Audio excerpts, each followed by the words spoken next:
qiz bolani boqib tarbiya qilishlik bu o'ta mas'uliyatli, o'ta og'ir vazifa.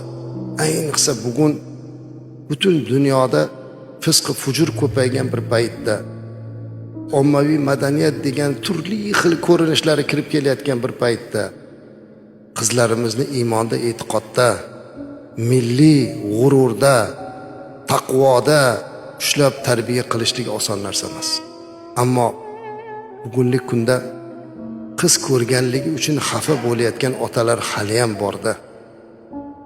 Hali ham ba'zi kelinlar yig'lab shikoyat qilib kelyapti.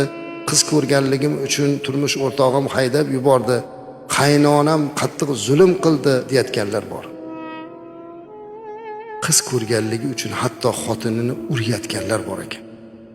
Farzand bu Allohning ne'mati. Qiz o'g'il qilishlik hech kimning qo'lidan emas. Xohlaganiga qiz, xohlaganiga o'g'il berguvchi Alloh. Qiz bola ota-onani do'zaxdan to'suvchi pardasi. Mana bunday jannatga kirishlikka sababchisi bo'lar ekan.